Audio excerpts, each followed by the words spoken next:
Morning, everyone. It's Tasha Belix here with Tasha Talks to Teens.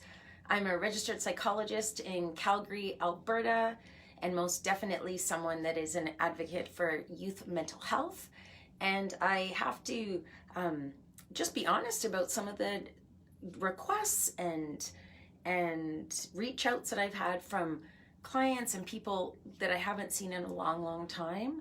Know that the social isolation and some of the lack of being able to move around and have sort of the same autonomy of our day-to-day life has really affected a lot of people's mental health. And so it is not unusual when there's a global thing going on for it to impact people not only physically sometimes but also psychologically. And so I'm hearing a lot more people are reaching out for support because they're just feeling so anxious, and they haven't for a long, long time, or at least it was more manageable. Lots of people that are really having self-deprecating thoughts going through their heads, like put down stuff, being more concerned about their body than they ever have been for a long, long time, worried about calories and mistakes they've made in the past, and really having trouble falling asleep. And so this week is really, we're gonna face some of these symptoms, and by no means is this the same as going to meet a counselor in an office, but everyone deserves to have some strategies at their fingertips and some ways of calming down some of the symptoms and the overthinking and the yucky feelings that are in a body. And I thought a great way to start out would be to share one of my favorite books on this topic, What Do You Do With a Feeling? And it's a story by Kobe Yamada, and it's illustrated by Bay Bessem. And I hope that you can see the graphics because the illustrations are beautiful. What do you do with a problem? I don't know how it happened, but one day I had a problem. I didn't want it. I didn't ask for it. I really didn't like having a problem, but there it was.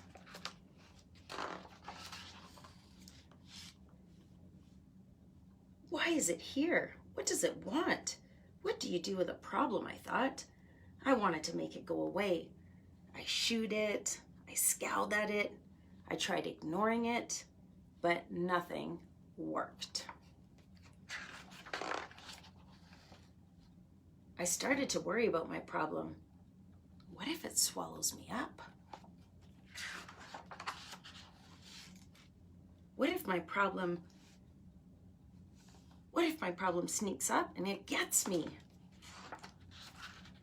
What if it takes away all of my things? I worried a lot. I worried about what would happen. I worried about what could happen. I worried about this, and I worried about that. And here's this little dude with his hands covering his eyes, a way that I have felt on many days over the last few weeks. And the more I worried, the bigger my problem became. I wished it would just disappear. I tried everything I could to hide from it. I even found ways to disguise myself, but it still found me. And the more I avoided my problem, the more I saw it everywhere. I thought about it all the time. It didn't feel good at all. I couldn't take it anymore. This has to stop, I declared. Maybe I was making my problem bigger and scarier than it actually was. After all, my problem hadn't really swallowed me up or attacked me. I realized that I had to face it. So even though I didn't want to, even though I was really afraid, I got ready and I tackled my problem.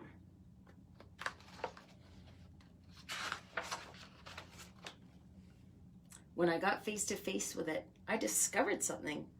My problem wasn't what I thought it was. I discovered that it had something beautiful inside.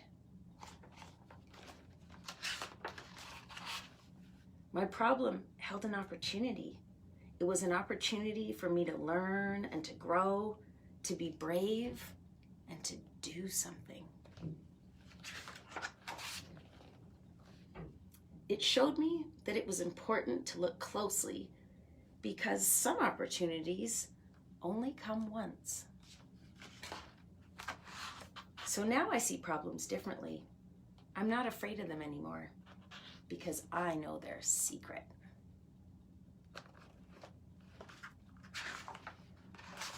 Every problem has an opportunity for something good. You just have to look for it. And it is possible that with the pandemic that is going on in the world, it is most definitely a problem that no one wanted. We have tried to shy away from it, but it is there. And maybe, just maybe, there's an opportunity that's going to come out of this. We just have to look for it. And in the meantime, how do we take care of ourselves physically, spiritually, psychologically, so that we can come through this feeling okay? And I wanted to offer people some phone numbers that you can access if you're looking for support. So know that the Distress Center is open 24 hours a day, and the number for the Distress Center is 403-266-HELP. So you can dial that number and speak to someone at any time during the night, daytime, Monday to Friday, and you can get some support that you need. And there's also a very cool service. It's not open all the time, but it's open every day of the week. It's open in the afternoon to the evenings, Monday to Friday, and then again on Saturday and Sunday. And it's the Connect Teen text line. Not everybody feels comfortable reaching out and talking to an unfamiliar voice. So you can text a number and have a trained support person on the other end text you back. And so the number for that is 587-333-2724. And know that even with, some of the restrictions on our movement around the city and needing to social distance, it doesn't mean that there's not help that's accessible to people. And so you can have phone conversations with family doctors and walk-in clinics. You can still access medication. If you have a medication and you're running low, you can talk to your pharmacist and they'll give you your medication to carry you over until you next get to see your doctor. And know that hospitals are open. So if you are worried about your own mental health, or parents, if you're worried about your kids, know that you can still access emergency services and get the support that you always have.